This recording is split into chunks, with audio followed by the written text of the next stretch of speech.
signifikan dalam rangka pembangunan di desa. Dan desa memang pasca diberikannya bantuan oleh pemerintah pusat dan kemudian sistem pengawasan dan penyelenggarannya berada pada pemerintah provinsi, itu luar biasa. Hanya memang di dalam beberapa penelitian, optimalisasi penggunaan dana desa itu belum maksimal sepenuhnya untuk kepentingan masyarakat karena masih ditemukan adanya penyimpangan dan bahkan ada beberapa program prioritas yang semestinya itu fokus oleh kepala desa, kan tetapi masih banyak kelemahan-kelemahan yang ditemui sehingga secara substantif optimalisasi itu belum bisa tercapai secara baik. Ya, sebentar Pak Rizikin, tadi dikatakan sebelum masuk lebih jauh terkait, saya tertarik dengan kata penyimpangan tadi ya. Yang penyimpangan yang paling banyak ditemukan seperti apa? Iya, yang pertama sebetulnya ketidakpahaman tata kelola keuangan desa. Kepala desa itu memang dipilih secara politik pada level desa. Nah, harusnya yang bergerak untuk pengadministrasian tata kelola keuangan yang baik itu berada pada perangkat desa. Dalam hal ini itu adalah sekretaris desa. Dan kemudian desa ini kan sebetulnya dia miniatur negara. Jadi kalau negara itu punya presiden dan kemudian punya DPR, desa juga punya yang disebut dengan perwakilan badan desa. Nah, acap kali memang instrumen-instrumen ini tidak berjalan secara baik karena sumber daya yang dimiliki oleh masing-masing desa itu belum memadai terkait dengan itu. Nah, maka disitulah salah satu poin penting, core yang tertinggi kami tempatkan bagaimana pemerintah provinsi bekerja sama membangun sinergitas tadi, ya baik itu program pemerintah pusat, program pemerintah provinsi dan program pemerintah kabupaten itu untuk memastikan penyelenggaraan pemerintah desa itu berjalan dengan baik.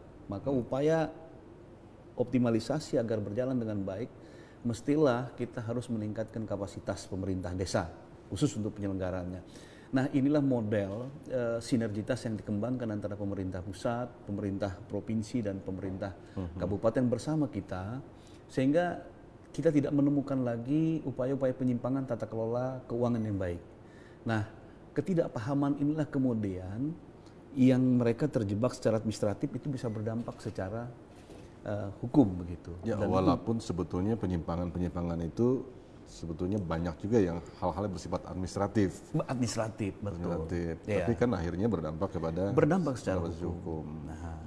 Nah, ini yang perlu kami luruskan dulu bahwa sinergitas antara pemerintah kabupaten dan pemerintah provinsi itu mesti bersama memastikan jalannya roda pemerintahan desa dengan baik. Yang pertama itu adalah kita meningkatkan kapasitas sumber daya aparaturnya. Kemudian yang kedua, bersama dengan pemerintah kabupaten kita tingkatkan proses pengawasannya. Yang ketiga, kita upayakan sistem pelaporannya dibuat secara baik dan memastikan bahwa apa yang mereka kerjakan itu dapat dipertanggungjawabkan. Dan kemudian yang keempat, hasilnya mestilah berdaya guna untuk kepentingan masyarakat. Kalau dilihat dari beberapa tahun terakhir, Pak, tingkat penyimpangannya apakah sudah mulai turun dengan adanya sinergitas ini, dengan pelatihan misalnya peningkatan SDM sudah lumayan menurun? Mulai adanya penurunan terkait dengan data-data yang kami terima dari pelaporan yang ada. Beberapa tahun sebelumnya memang ada peningkatan karena pada tahun sebelumnya itu ya orang-orang kepala desa, perangkat desa seperti sangat kaget ya melihat ada anggaran yang cukup besar untuk mereka kelola dan mereka tidak paham gitu. Dan kemudian seiring berjalannya waktu menyadari bahwa ada dampak hukum yang ditimbulkan karenanya, kemudian pemerintah kabupaten dan pemerintah provinsi juga kemudian bersinergi untuk melakukan penetrasi agar persoalan-persoalan ini bisa dikurangi, maka kemudian ada sedikit pengurangan terkait dengan itu. Kalau mekanisme dana desa itu untuk digelontorkan ke sana sistemnya lewat provinsi atau langsung? Langsung. Kalau dulu itu melewati pemerintah kabupaten dan sekarang sudah tidak lagi langsung kepada pemerintah desa. Jadi langsung masuk pada anggaran kas desa. Nah, tapi pengawasan tetap ada. Tetap. Kemudian laporan juga kita dapat gitu ya. Oke. Berapa besar Pak sekarang dana desa? Kalau untuk per desa? Rata-rata per satu desa itu ada yang mendapatkan 100 miliar lebih. 100 miliar. Ya. Ada mohon maaf, 1 miliar lebih Ya 1 miliar lebih.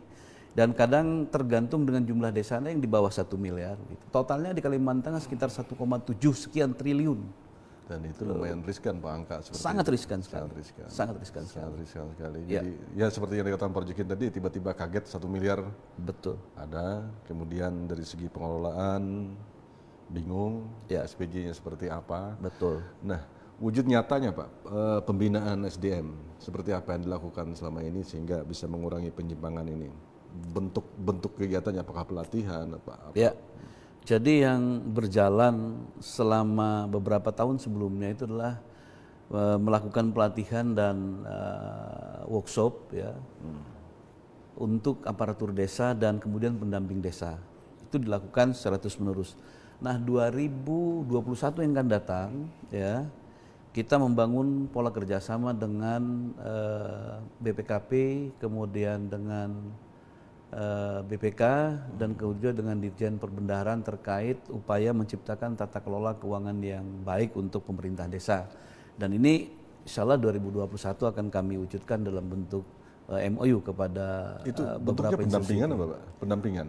Pendampingan. Pendampingan. Jadi kita pilih nanti beberapa desa yang memang memiliki nilai yang cukup baik, yang memenuhi persyaratan untuk kita lakukan pendampingan.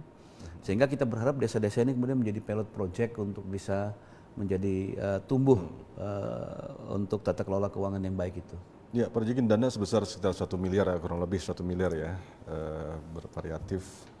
Itu udah saklek nggak peruntukannya? Apakah infrastruktur atau apa begitu ya? Ada ketentuan, bahkan di terakhir ini ada Permendes nomor 13 tentang prioritas penggunaan dana desa. Jadi sudah disebutkan itu. Pertama, kita karena baru saja menghadapi pandemi COVID dan kemarin 2020 diprioritaskan banyak untuk bantuan langsung tunai desa. Ya, bahkan mulai bulan Maret itu sampai Desember itu diperuntukkan untuk itu. Yang kedua prioritasnya adalah untuk padat karya tunai, ya, untuk pembangunan desa. Kemudian untuk ketahanan pangan keluarga di masing-masing desa. Nah, pada tahun 2021 ada Permendes nomor 13 tahun 2020 itu memprioritaskan hal yang sama. Jadi peruntukannya tetap ada BLT, tetapi mungkin masih berada di bawah pada tahun 2020. Tetapi untuk peruntukan lebih diutamakan kepada padat karya. Pertama ya tetap infrastruktur ya, infrastruktur desa yang memang dibutuhkan oleh masing-masing desa. Tapi polanya menggunakan pola padat karya dan kemudian pendidikan, kesehatan juga sama seperti itu. Nah, terkait itu, jadi dia sesuai koridor itu. Misalnya ada tuntutan di masa pandemi sekarang ini, apakah bisa diperuntukkan menyesuaikan keadaan? Misalnya sekarang 456 desa kita tuh masih blank spot, Pak. Ya. Masih blank spot di Kalimantan Tengah dan jumlah ini cukup besar. Karena kita memang berharap dari Kementerian Kominfo yang membangun. Nah, apakah dana desa seperti ini bisa digunakan misalnya mencari solusi untuk pengadaan tower misalnya? Bisa nggak digunakan? Atau sakleknya itu ya? Ya, sementara belum. Jadi masih berkisar kepada hal-hal yang bersifat pembangunan infrastruktur di desa. Dan untuk terkait dengan penyediaan tower itu memang ada surat Menteri Desa tertinggal untuk minta agar pemerintah pusat melalui Kominfo itu untuk menyediakan. Bahkan kan kemarin ada kerjasama dengan Bakti ya, Bakti dan desa sebetulnya sangat mengharapkan itu begitu. Dan kami sendiri pun sebetulnya merasa kesulitan bagaimana tata kelola keuangan yang baik di desa itu karena menggunakan sistem aplikasi. Nah, sementara di beberapa desa itu tidak tersedia jaringan-jaringan internet yang bisa mereka gunakan. Nah, ini juga hambatan tersendiri begitu. Nah, kami berharap memang ada sinergitas antara pemerintah pusat antar kementerian gitu. Jadi tidak bicara cuma Kementerian Desa tertinggal, tetapi juga bicara tentang kementerian lain yang bisa lebih aware tentang pembangunan di desa ini, khususnya terkait dengan untuk penambahan jaringan internet tadi. Ya, memang ada kabar baik sih Pak Rujikin, karena Bakti itu konsentrasinya ke daerah 3T. Nah, sementara 3T ini tuntas di tahun 2020 itu Kabupaten Seruyan. Akhirnya mulai merambah ke kabupaten lain. Ini kabar baik juga untuk Pemdes, untuk desa-desa yang lain. Karena selama ini Bakti ini selalu konsennya ke sana, Kabupaten Seruyan, karena memang dia termasuk dalam kategori 3T itu. Dan 2021 itu diharapkan Kabupaten Seruyan sudah merdeka sinyal istilah mereka. Baik, kalau Pak Rezekin melihat terkait dengan penggunaan dana desa ini, begitu banyakkah artinya yang bisa merubah statusnya dari tertinggal ke kemudian lebih maju lagi gitu ya, dengan mengoptimalkan dana anggaran desa ini? Ya, dana desa itu sebetulnya hanya sebagian kecil oleh pemerintah pusat itu agar desa mampu mengelola sebetulnya dana di pemerintah desa. 1 miliar untuk membangun sebuah desa setiap tahun itu sangatlah kecil dibanding dengan kebutuhan desa itu sendiri. Maka sebetulnya sebagaimana visi dan misi pemerintah Kalimantan Tengah misalnya adalah membuka keterisolasian desa sebetulnya. Tetapi kan pemerintah Kalimantan Tengah itu juga dibatasi dengan kewenangan. Pertama, yang bisa dibangun oleh pemerintah Kalimantan Tengah itu terkait dengan misalnya jalan penghubung antar kabupaten. Sementara antar desa itu menjadi kewenangan kabupaten. Nah, problemnya kabupaten juga tidak memiliki anggaran yang memadai untuk bisa fokus membangun desa. Nah, maka titik kuncinya adalah bagaimana sebetulnya membalik mindset itu bahwa PMD ini wadah untuk membangun desa itu merupakan wadah yang sangat strategis gitu dibanding dengan dinas-dinas yang lain. Artinya tidak boleh juga dikalah dengan sejajar dengan dinas-dinas yang lain begitu. Jadi sehingga mindset itu kemudian berubah dan desa kemudian bisa tumbuh seperti itu. Oke. Baik, terima kasih dulu Pak Rezekin untuk sesi ini. Baik, sahabat MMC dimanapun Anda berada, beberapa hal nanti masih banyak diskusi kita tentang potensi desa dan lain-lain, dan kita akan bahas setelah jeda iklan berikut ini. Ya, sahabat MMC, kita masih di forum diskusi Multimedia Center. Dan tadi di sesi pertama sudah berbincang bagaimana sinergitas antara pemerintah pusat, provinsi, kabupaten, dan hingga desa dalam pemberdayaan masyarakat desa. Sekarang saya ingin bertanya ke Pak Rezekin terkait dengan potensi desa, Pak. Potensi desa. Pengembangan atau sinergitas ini tentu tidak lupa melihat masing-masing desa itu kan ada karakteristik kategori ataupun juga keunggulan tersendiri.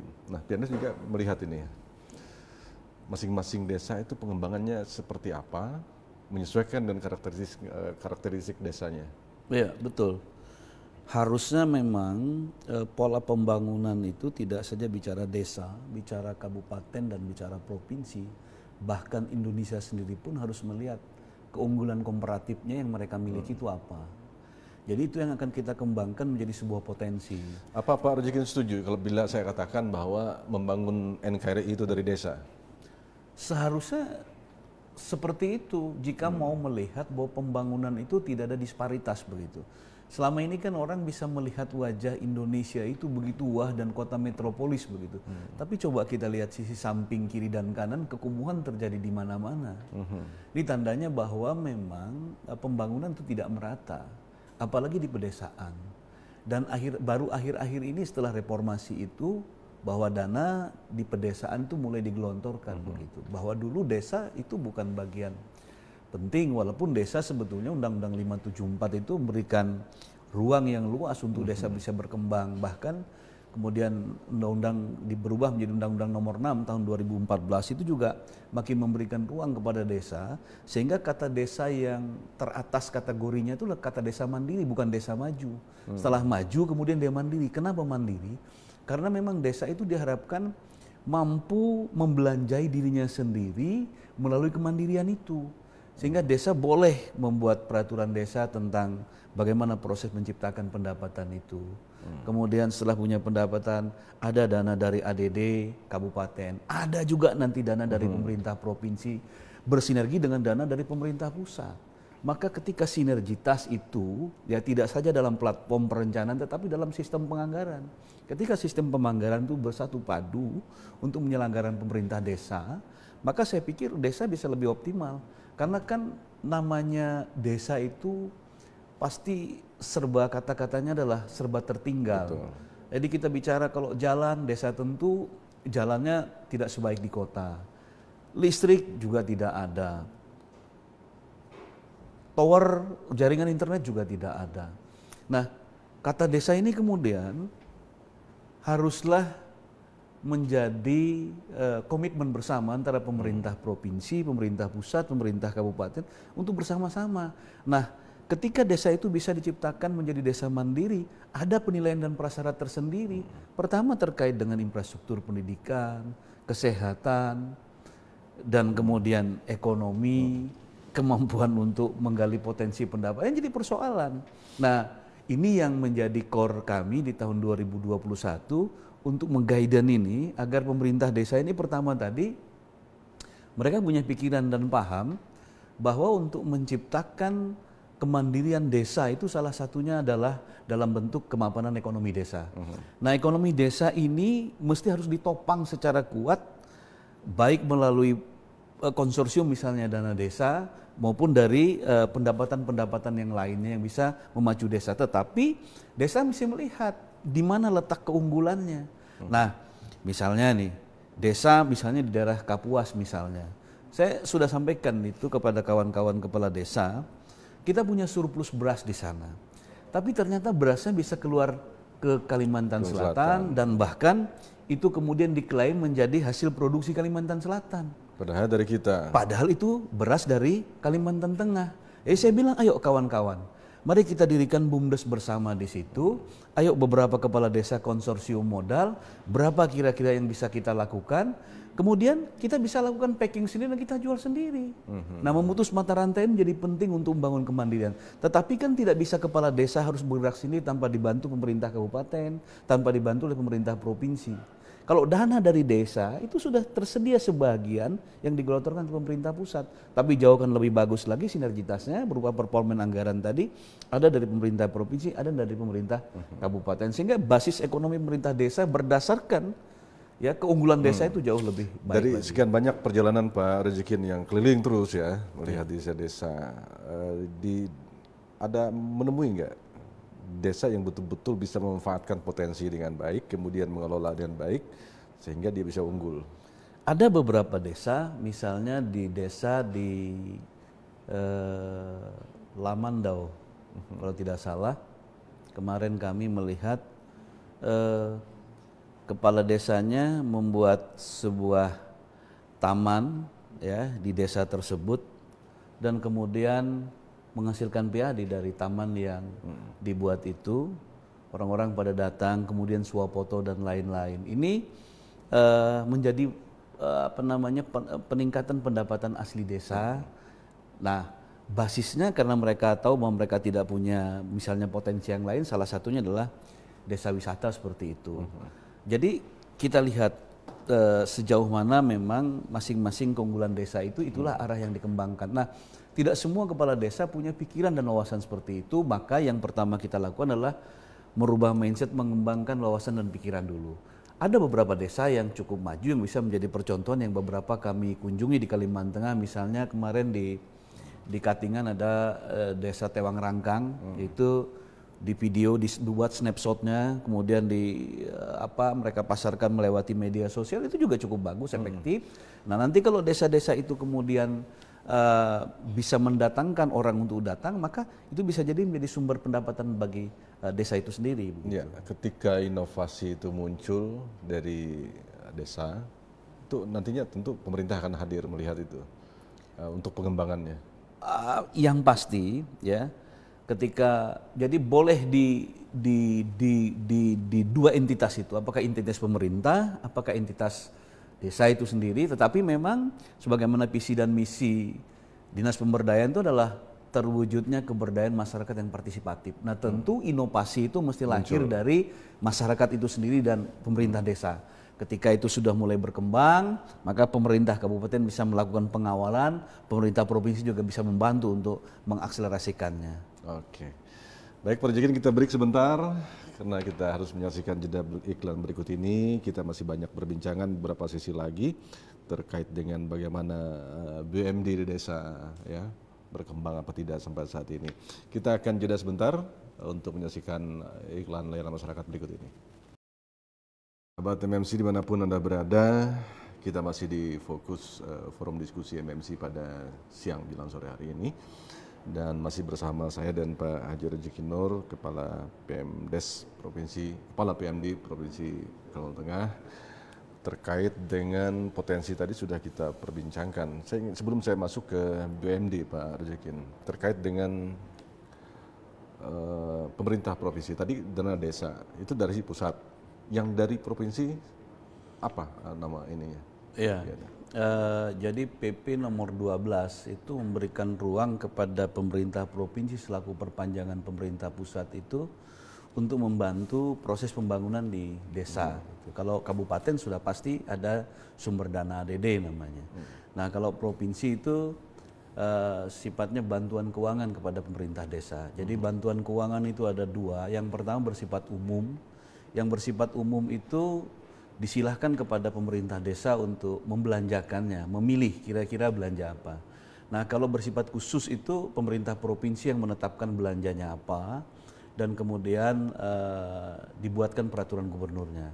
Nah itu sudah ada tahun 2013, 14 dan 15, kemudian sempat stuck dan kemudian lahir kembali di tahun 2020. Dan itu yang pertama adalah untuk penguatan ketahanan pangan keluarga, ya. Yang kedua untuk bantuan pendidikan anak-anak yang tidak mampu di desa. Kemudian yang ketiga untuk memperbaiki menekan angka pertumbuhan stunting. Salah satunya melalui menghidupkan kembali posyandu yang ada, kemudian memberikan makanan tambahan untuk anak-anak balita dan anak-anak sekolah. Di samping memang ada insentif untuk pemerintah desa karena memang di masa pandemi ini agak kesulitan karena memang pemerintah desa, masing-masing aparatur desa itu tuntutannya beragam. Salah satunya, gimana Pak, ini kan pandemi, mosok kami hanya membagi saja misalnya. Padahal kan ketentuannya di bawah pendapatan di bawah 5 juta kan tuh dapat, itu resmi dari pemerintah begitu. Nah, ini pemerintah provinsi berupaya untuk mewujudkan keinginan pemerintah aparatur desa terkait dengan hal itu. Dan kemudian itu hadir di tahun 2020 terkait dengan biaya operasional dan kemudian insentif untuk pemerintah desa. Itu terkait COVID apa memang? Situasinya adalah situasi COVID, tetapi dananya bukan dana COVID. Itu dana bantuan keuangan untuk pemerintah desa. Ya. Di luar yang memang bantuan umum, bantuan khusus tadi? Itu termasuk bantuan khusus. Termasuk bantuan khusus oleh pemerintah pusat. Nah besarannya Pak, kalau bantuan umum tadi, bantuan umum besarannya sama atau sesuai dengan? Tidak ada keharusan berapa, tergantung kemampuan keuangan pemerintah provinsi terkait itu. Ya. Jadi tidak mutlak harus? Tidak mutlak, tidak. Jadi memang saya juga mendengar bahwa ada insentif biaya operasional itu ya, yang diklaim orang untuk apa gitu ya, kok tiba-tiba muncul di tahun 2020 gitu ya. Sebetulnya murni ini tidak ada kaitannya dengan urusan politik dan sebagainya kan? Oh tidak ada, karena memang itu sudah pernah ada sebelumnya begitu. Memang sudah ada? Sudah ada sebelumnya, sudah ada. Sudah ada. Iya. Jadi clear itu bahwa? Clear ya. Clear. Iya, nah, berikutnya terkait dengan BUMD, BUMDes lah istilahnya, BUMDes itu. Seperti apa Pak Rezeki melihatnya? Iya, jadi saat ini itu jumlah BUMDes di Kalimantan Tengah dari 1.432 desa itu yang aktif sekitar 800-an gitu. 800-an lebih lah. Lalu yang tidak aktif itu kemudian menjadi program kami di tahun 2021 untuk melakukan revitalisasi yang pertama, supaya yang tidak aktif itu untuk aktif kembali. Ya, yang kedua, kami berusaha mengguidance terus konsorsium yang diberikan oleh dana desa itu terkait dengan untuk menghidupkan BUMDes itu akan kami kawal. Jadi kami kawal, dan bahkan kemarin misalnya di Kabupaten Lamandau itu bupatinya berkomitmen. Saya sampaikan bahwa di sini sebetulnya banyak perusahaan yang bergerak di sawit itu untuk bisa memenuhi kebutuhan pangan karyawan di sawit itu, kenapa ini tidak diambil atau diberikan kesempatan kepada BUMDes untuk tumbuh berkembang. Tapi dengan catatan BUMDes tidak boleh hidup tuh di atas fasilitas dan lisensi oleh pemerintah kabupaten. Dia harus mampu bersaing secara profesional. Jadi misalnya harga barang kapan perlu bisa lebih murah, kan begitu. Ya. Nah, membangun jaringan-jaringan supaya dapat harga barang lebih murah ini yang akan kami kembangkan nanti melalui Dinas Pemberdayaan Masyarakat Desa Provinsi Kalimantan Tengah dan Kabupaten untuk membantu kepada para distributor-distributor yang memang berada posisinya di wilayah Kalimantan Tengah itu bisa mengalokasikan untuk kawan-kawan di BUMDes supaya BUMDes ini bisa hidup seperti itu. Dari begitu banyak yang Pak Rezekin bilang tadi ada yang tidak aktif. Menurut Pak Rezekin melihat kendalanya di mana ya sehingga BUMDes ini banyak yang tidak aktif gitu ya? Iya, pertama persoalannya adalah memang persoalan sumber daya saya menyebutnya. Ada sumber daya manusia yang memang terbatas di desa itu, para pengelola BUMDes yang memang harusnya kan para pengelola BUMDes ini orang-orang yang memiliki jiwa-jiwa entrepreneurial kan, mereka bisa bersuasta dengan baik seperti itu. Nah, masih belum memiliki kapasitas sumber daya yang memadai terkait dengan itu. Kemudian yang kedua, itu kebingungan kadang mau usaha apa begitu. Nah, ini yang harus kita guidance tadi untuk mengantarkan mereka kira-kira potensinya apa begitu di desa itu. Seperti yang tadi ada desa wisata, mereka kembangkan wisata, dikelola oleh BUMDes juga. Kemudian saya sampai anjurkan kawan-kawan, kenapa misalnya BUMDes tidak bergerak di bidang misalnya galian C misalnya, untuk menyediakan pasir batu untuk pembangunan di kabupaten, di wilayah desa itu. Sehingga desa itu kemudian mengurus perizinannya dan kita akan bantu terkait dengan itu, supaya BUMDes ini bisa tumbuh, bisa berkembang. Nah, memang ini tadi butuh pengetahuan dan wawasan terkait upaya mengembangkan usaha itu. Nah, ini yang kami kawal juga tahun ini supaya BUMDes itu bisa tumbuh, bisa lebih baik lagi, dan kemudian sistem pemasarannya pun akan kita bantu. Nah, kalau pendamping desa dibawa ke sana bisa nggak? Sangat bisa sekali. Misalnya diarahkan untuk melahirkan inovasi-inovasi di BUMDes itu, karena mereka berbimbing desa, diajak untuk bagaimana mengelola BUMDes itu bisa? Sangat bisa sekali. Dan ini kapasitasnya itu memang harus selalu dilakukan peningkatan. Karena menghadapi situasi yang terus dalam perubahan ini, maka setiap orang itu harus mempersiapkan dan mengembangkan diri. Termasuk salah satunya adalah P3MD tadi. Nah, P3MD ini setiap tahun kami punya acara-acara rutin, bahkan di beberapa kegiatan itu kita undang mereka untuk ikut BINTEK, termasuk kalau ada BINTEK pengelolaan keuangan desa itu P3MD akan kita undang, karena saya berharap kelak satu ketika P3MD ini menjadi jawaban setiap kesulitan pemerintah desa seperti itu. Karena memang tugas mereka adalah mendampingi desa dalam dan proses lumayan desa. membantu selama ini. Betul. Karena kita tidak mungkin menjangkau sampai ke sana terus. Betul. Gitu. Baik, terima kasih Pak Rezekin untuk sesi ini, dan kita masih menyisakan satu sesi lagi. Setelah iklan berikut ini kita akan bicara tentang bagaimana kondisi desa mandiri, maju dan berkembang itu seperti apa sih. Jadi masyarakat mungkin atau kita hanya mendengar kriteria desa maju itu seperti apa sih, mandiri seperti apa begitu ya. Dan kita akan jawab setelah sesi berikut ini. Ya, masih bersama sahabat saya Pak Rezekin. Saya bilang sahabat saya ini, beliau ini mungkin salah jadi kepala PMDes, jadi foto model dulu barangkali. Karena sangat ganteng orangnya. Dan pada sesi akhir ini saya ingin menanyakan ke Pak Rezekin. Ini saya punya catatan, apakah, tolong nanti diklarifikasi apakah benar apa tidak. Desa mandiri itu dari 7 tahun 2019 menjadi 20 tahun 2020, ini signifikan 140%. Kemudian desa maju itu dari 84 jadi 152. Berkembang dari 449 menjadi 672. Tertinggal dari 443 2019 menjadi 522. kemudian sangat tertinggal 119, kemudian 2020 sisa 67. Ini mohon diklarifikasi angkanya Pak kalau memang salah. Itu apa benar? Iya, betul. Jadi secara umum di Kalimantan Tengah itu jumlah desa yang sangat tertinggal itu ada 67. Tadinya 2019 itu jumlahnya adalah 119, kemudian di 2020 itu berhasil kategorinya naik satu tingkat, jadi sehingga sisa yang sangat tertinggal itu hanya ada 67. Kemudian dari yang tertinggal itu yang tadi 443 sekarang menjadi 522 itu adalah tambahan kenaikan dari yang sangat tertinggal menjadi tertinggal begitu ya. Nah, kemudian berkembang itu juga bertambah menjadi 672. Kemudian karena yang di bawahnya itu naik-naik Pak ya? Ya, naik-naik akan naik terus sehingga yang desa maju juga mengalami kenaikan menjadi 152 dan desa mandiri yang kategori tertinggi dari 7 kemudian menjadi 20 di tahun 2020. Ya, angka ini cukup signifikan Pak Rejeki Nur. Ya. Anda baru saja di Pendes, saya tahu karena nggak nyampe setahun Pak ya? Januari ya.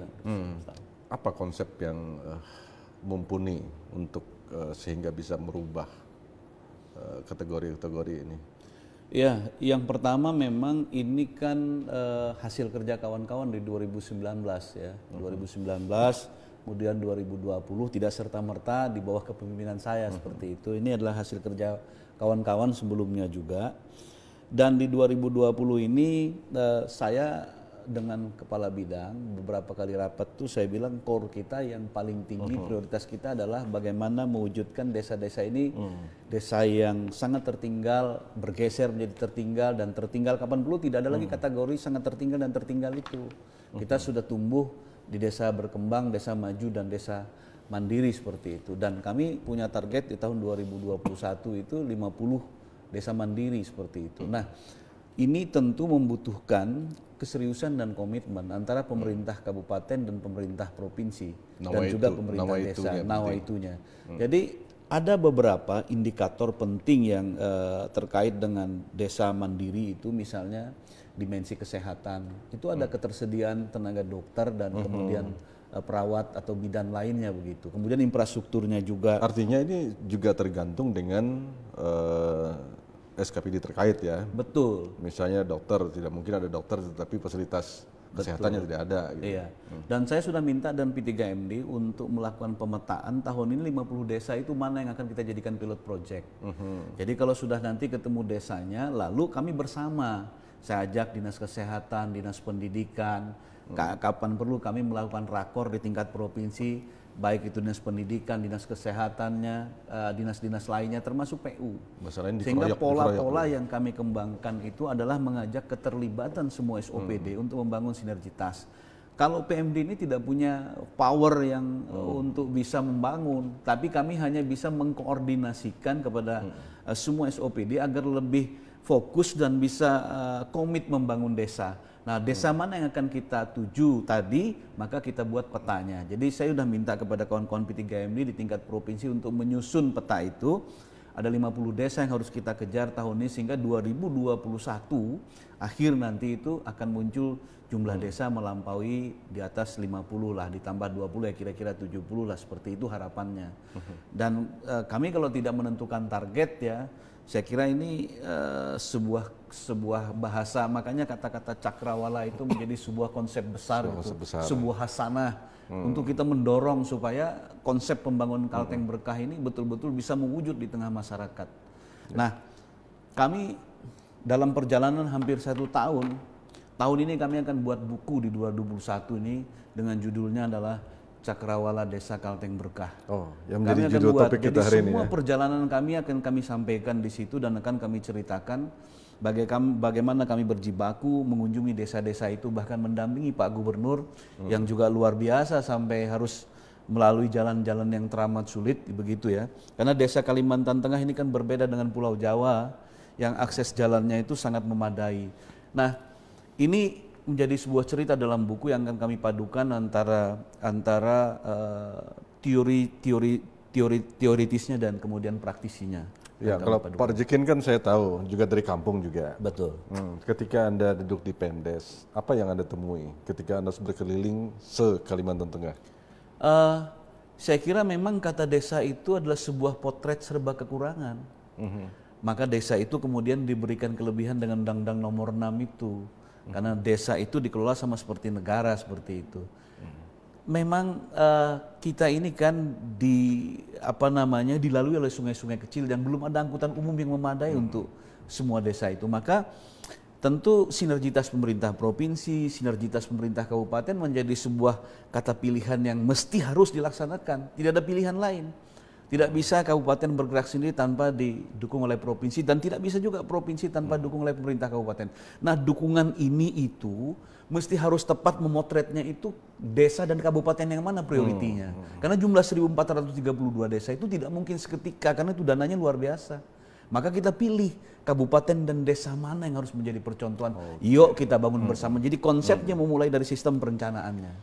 Melihat angka 67 sangat tertinggal Pak Rojikin. Vitamin seperti apa yang Anda butuhkan untuk meyakinkan Anda ini bisa berkurang lagi 2021? Komitmen kawan-kawan SOPD. Karena sudah pasti indikatornya yang sangat tertinggal itu persoalan kesehatan, persoalan pendidikan, persoalan BUMDes di sana. Lengkap penderitaannya. Lengkap penderitaannya memang. Jadi makanya Anda sempat tidur di desa tertinggal ini? Kami tidur dan bahkan naik lotok. Untuk ke desa-desa itu kami melalui bahkan di bawah jembatan, kami naik lotok di bawah jembatan pada hari hujan. Ini sesuatu yang sangat menarik begitu. Makanya saya. Dan itu masuk dalam buku nanti? Masuk dalam buku.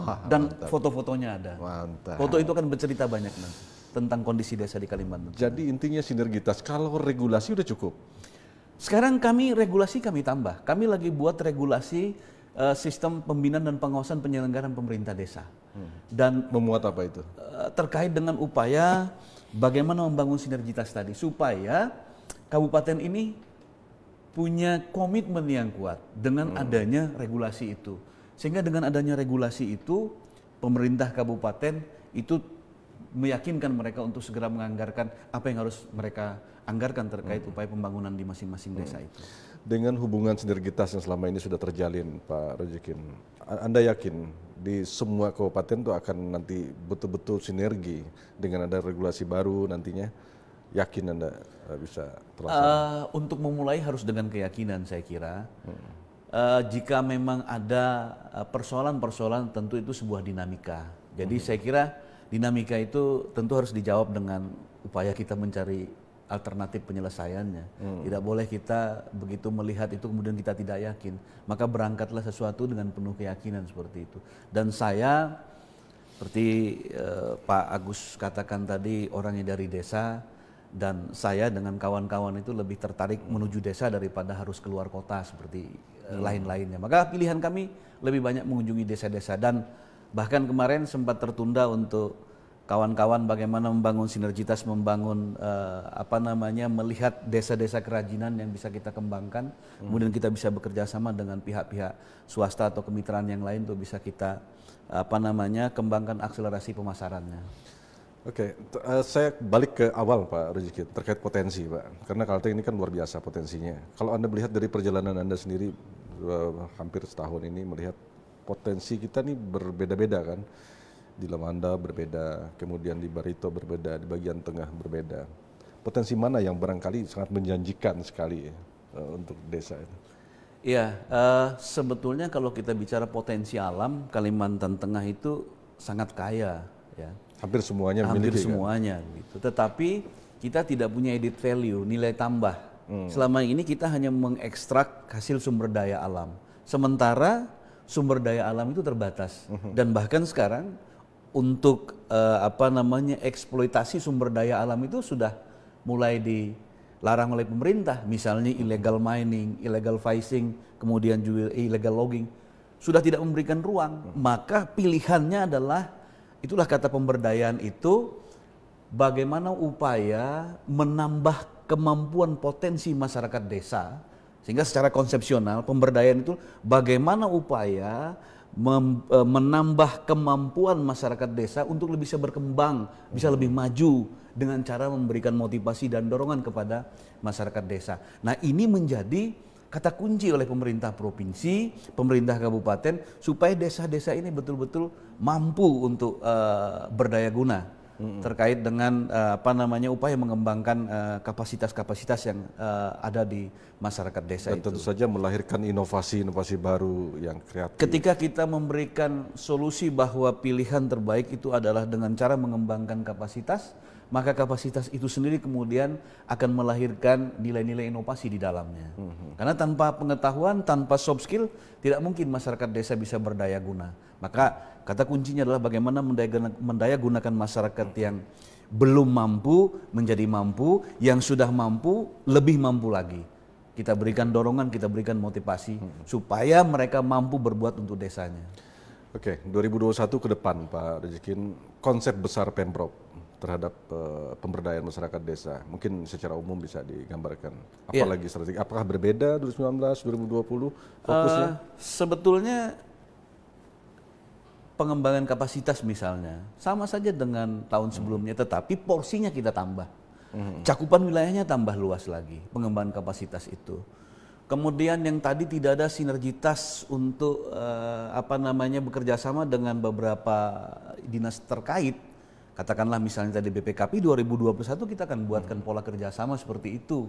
Bagaimana mengguidance desa ini terkait dengan pengelolaan keuangan desa begitu. Agar tidak lagi terjadi penyimpangan. Betul. Kemudian kami akan menyampaikan setiap rakor desa itu secara substantif apa yang menjadi keluhan kepala desa itu kita buat notulensinya, dan bahkan kemudian mana yang menjadi kewenangan pemerintah kabupaten, maka kemudian gubernur kami akan buatkan konsep surat bahwa kepada Pak Gubernur, kemudian Pak Gubernur bisa menandatangani dalam bentuk surat supaya desa kabupaten ini merasa terpanggil bahwa ini loh tuntutan masyarakat yang harus Anda kerjakan. Setidak-tidaknya setiap tahun itu ada upaya untuk terus menumbuh kembangkan desa, baik tadi sisi kekurangan infrastruktur, kekurangan tenaga pendidikan, tenaga kesehatan. Karena semakin baik infrastruktur, semakin tersedia tenaga kesehatan dan pendidikan, maka indeks desa membangunnya itu juga meningkat.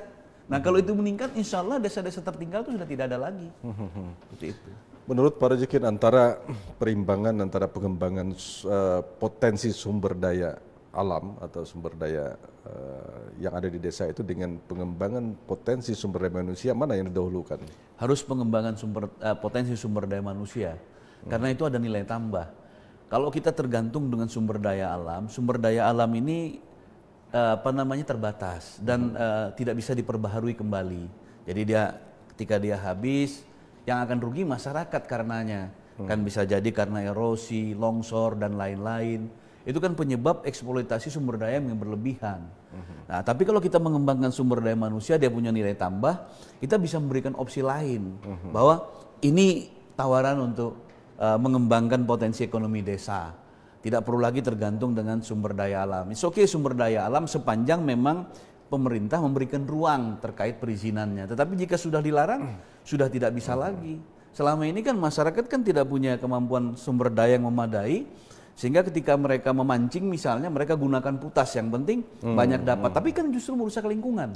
Maka dilarang oleh pemerintah, ditangkap. Nah, kemudian mereka biasanya kekurangan kayu untuk keperluan pembangunan, mereka tinggal tebang ke hutan, bawa lagi. Dan itu kan sudah dilarang juga oleh pemerintah terkait dengan erosi, banjir dan segala macam. Maka tidak ada pilihan lain. Harus bagaimana caranya merubah mindset yang tadi tergantung dengan sumber daya alam, berubah menjadi prioritas pembangunan sumber daya manusianya. Dan dia punya nilai tambah sehingga tidak terpikir lagi. Yang terjadi adalah melahirkan pikiran-pikiran yang inovatif untuk membangun desa yang berkelanjutan dan kemudian bisa menjaga kesinambungan lingkungan di desa itu. Iya, baik, luar biasa Pak Rezekin. Tidak terasa saya dapat 6 SKS ya. Baik, kita sampai pada sesi akhir pada dialog kita sore hari ini. Singkat saja saya berikan kesempatan Pak Rezekin untuk menyampaikan sesuatu lah untuk teman-teman kita, masyarakat kita, saudara kita di desa non jauh di sana. Mudah-mudahan bisa sampai apa yang bisa disampaikan. Silakan. Baik, salah satu misi penting dari pemerintah Dinas Pemberdayaan Masyarakat Desa Provinsi itu adalah bagaimana mewujudkan pembangunan yang partisipatif dari masyarakat desa. Maka desa mestilah harus melahirkan pemimpin-pemimpin yang baik dari sistem rekrutmen yang ada di desa itu. Dan lebih utama adalah para perangkat desa memiliki komitmen untuk membangun desa. Apalah artinya duit banyak, apalah artinya kemudian perangkat desa kalau mereka tidak berkomitmen untuk membangun pemerintah desanya. Maka yang pertama adalah kata komitmen dulu untuk membangun pemerintah desanya. Nah, anggaran kemudian hadir itu memberikan dukungan dalam rangka untuk mereka mengakselerasi pembangunan desa. Maka ketika ada komitmen yang kuat, kemudian ada anggaran yang digelontorkan, dan kemudian ada hasilnya di publik, maka tidak menutup kemungkinan anggaran-anggaran lain pun akan mengalir ke sana, termasuk kita akan upayakan nanti bagaimana CSR masing-masing wilayah di desa itu mampu memberikan kontribusi kepada pemerintah desa. Nah, ini akan kami kawal terkait dengan upaya memastikan bahwa ada keberpihakan para pengusaha yang bergerak di bidang desa itu untuk membantu pembangunan desa. Saya kira seperti itu. Baik, terima kasih Pak Haji Rezeki Nur. Saya tidak perlu menyimpulkan lagi karena dari awal sampai akhir perbincangan kita sore ini sangat jelas dan juga sangat mudah dipahami yang disampaikan oleh Pak Rezeki melalui diskusi kita kurang lebih hampir 1 jam ternyata, 1 jam.